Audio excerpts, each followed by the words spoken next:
మన హిందూ సమాజంలో చాలామంది దాన ధర్మాలు, దేవుని పూజలు చేస్తూ ఉంటారు. కానీ ఎన్ని మంచి పనులు చేసినా కొందరి జీవితంలో ఒకానొక సందర్భంలో చాలా కష్టాలను అనుభవిస్తారు. ఇంకొందరు గమనిస్తే అసలు పూజలు చెయ్యరు, భగవంతుని పేరు కూడా తలుచుకోరు.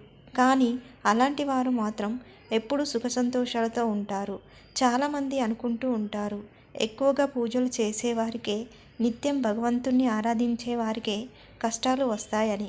అసలు పూజలు చేయని వారికి, పాపాలు చేసేవారికి అంతా మంచే జరుగుతుందని అనుకుంటూ ఉంటారు. దానికి గల కారణం ఏమిటంటే, ఒకానొక సమయంలో ఒక భక్తుడు శ్రీ మహావిష్ణువుని పూజించే వారికి ఎందుకు కష్టాలను ఇస్తావు స్వామి అని ప్రశ్నించాడు. నిత్యము నీ నామస్మరణంలో ఉన్నవారికి దుఃఖాన్ని ఇస్తున్నావు, అసలు కనీసం నీకు పూజ చేయని వారికి, దీపం పెట్టని వారికి సుఖ సంతోషాలు ఇస్తున్నావు అని అడిగాడు. దానికి సమాధానంగా శ్రీ మహావిష్ణువు ఆ భక్తుడితో ఇలా చెప్తాడు. ఒకరోజు విష్ణుదేవుడు మరియు నారద మహర్షి సామాన్య మనిషి రూపంలో భూలోకానికి వస్తారు. అలా వెళ్ళే సమయంలో ఒక పెద్ద భవనం కనిపిస్తుంది. ఆ పెద్ద భవనంలోకి విష్ణుదేవుడు వెళ్ళి ఇలా అంటాడు, బాగా ఆకలిగా ఉందమ్మా, తినడానికి ఏమైనా ఇస్తారా అని విష్ణువు అడుగుతాడు. అప్పుడు ఆ ఇంటి యజమాని బయటికి వచ్చి, మీకు పెట్టడానికి మా ఇంట్లో ఏమీ లేవు, వెళ్ళిపోండి అని చిరాగ్గా చెప్పాడు. ఆ భవనం యజమాని అలా అనగానే నారదుడు మరియు శ్రీ మహావిష్ణువు ఇద్దరు బయటికి వస్తారు. అప్పుడు నారదుడు శ్రీ మహావిష్ణువుతో, ఆ ఇంటి యజమాని మిమ్మల్ని అంత అవమానించినా సరే ఏమీ అనకుండా వచ్చేసారు ఏంటి స్వామి అని నారదుడు విష్ణుదేవుణ్ణి అడుగుతాడు. అప్పుడు విష్ణుదేవుడు ఆ భవనం ముందు నిల్చొని తన 2 చేతులను పైకెత్తి ఆ ఇంటి యజమానిని చూస్తూ, మీకు 4 వైపుల నుంచి ధనం రావాలి, మీ ఇంట్లో వ్యాపారం పెరగాలి అని వరాన్ని ఇస్తాడు. అప్పుడు కోపంతో, మిమ్మల్ని తిట్టి వెళ్ళి పొమ్మన్న వారికి లక్ష్మీ వృద్ధి చెందాలని అంటున్నారు ఏంటి స్వామి అని నారదుడు అంటాడు. అప్పుడు శ్రీ మహావిష్ణువు ఏమీ మాట్లాడకుండా, మనం ఇక్కడి నుంచి వెళ్ళిపోవాలి అని అంటాడు. అలా వెళ్తూ ఉండగా దారి మధ్యలో ఒక చిన్న గుడిసె కనిపించింది. అప్పుడు విష్ణుదేవుడు గుడిసె ముందు నిల్చొని, అమ్మ ఆకలిగా ఉంది, ఏమైనా తినడానికి పెడతావా అని అడుగుతాడు. అప్పుడు ఆ చిన్న గుడిసెలో నుంచి ఒక ముసలావిడ బయటికి వచ్చి, మా ఇంట్లో తినడానికి ఏమీ లేవయ్యా, నాకు ఒక ఆవు మాత్రమే ఉంది, ఆ పాలు ఇంట్లో ఉన్నాయి, ఇంట్లోకి రండి అని విష్ణువును తీసుకెళ్ళి ఇంట్లో కూర్చోబెట్టి పాలు ఇచ్చింది. అప్పుడు నారదుడు సంతోషంతో, ఆ తల్లికి ఆశీర్వాదం ఇవ్వండి స్వామి అని అనగానే శ్రీ మహావిష్ణువు తన 2 చేతులతో మీ ఆవు చనిపోవాలి అని దీవిస్తాడు.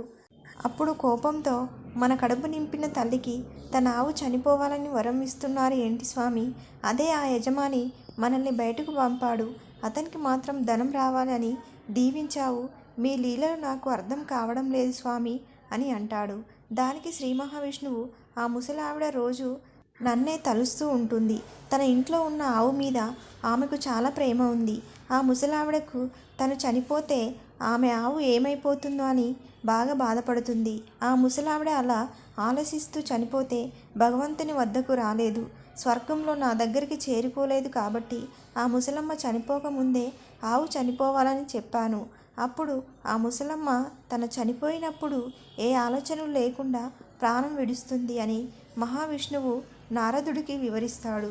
దానికి నారదుడు, సరే స్వామి, అర్థమైంది, మరి ఆ యజమానికి మాత్రం ధనం రావాలని ఎందుకు వరం ఇచ్చారు అని అడిగితే, అప్పుడు విష్ణు, తనకి డబ్బు మీద చాలా ప్రేమ ఉంది, లక్ష్మి వృద్ధి చెందాలని ఆశీర్వాదం ఇచ్చాను, ఆ ధనాన్ని మూటలు కట్టి అతను మరణిస్తాడు, ఆ డబ్బు ధ్యాసలోనే, డబ్బు మీద ప్రేమతోనే, డబ్బు ఆలోచనతోనే మరణిస్తాడు.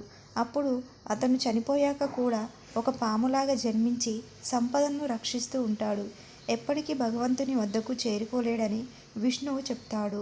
అలాగే పురాణంలో స్వయంగా శివుడే తన భక్తులకు పూజ ఎలా చేయాలనే విషయాల గురించి వివరించాడు. మనం చేసే పూజలో చిన్న చిన్న తప్పుల వల్లే మనకు శాపాలుగా మారి మనకు కష్టాలను తెచ్చిపెడతాయి. పురాణాల ప్రకారం శివపార్వతులు సాయంత్రం సమయంలో భూమిపై సంచరిస్తూ ఉంటారు. అందువల్ల శివపార్వతుల ఆశీర్వాదం కోసం సాయంత్రం పూజలు చేయడం మంచిది. అయితే ఉదయం ఆఫీసు పనుల మీద హడావిడిగా బయలుదేరుతూ పూజ చేసే సమయం ఉండటం లేదు. ఇలా ఉదయం పూజ చేయలేని వారు సాయంత్రం పూజ చేయడం వల్ల మంచి ఫలితాలు కలుగుతాయి. ఇక సాయంత్రం పూజ చేయడం కుదరని వాళ్ళు ప్రతిరోజు పూజ గదిని శుభ్రం చేసి పూలతో అలంకరించి పూజ చేయవలసిన పని లేదు. అగరవత్తులు వెలిగించి దేవుణ్ణి స్మరించుకుంటే చాలు. సోమవారం శివునికి చేసే పూజ పరమదేవతలతో సమానం కాబట్టి శివునికి చేసే పూజలో అగరవత్తులను, కర్పూరాన్ని వెలిగించకూడదని విషయాన్ని గుర్తుంచుకోండి. ఎండిన పూలను పూజ గదిలో ఉంచడం ఏమాత్రం మంచిది కాదు. పూజ చేసేటప్పుడు చాలామంది చేసే పెద్ద తప్పు ఏమిటంటే వట్టి నేలపై కూర్చొని పూజ చేయడం. జ్యోతిష శాస్త్రం ప్రకారం పూజ సమయంలో పూజ చేసే ప్రతి ఒక్కరూ చాపను కానీ ఒక వస్త్రాన్ని కానీ వేసుకొని దాని మీద కూర్చొని పూజ చేసుకోవాలి. ఈ వీడియో మీకు నచ్చితే లైక్ చేసి సబ్స్క్రైబ్ చేసుకోండి.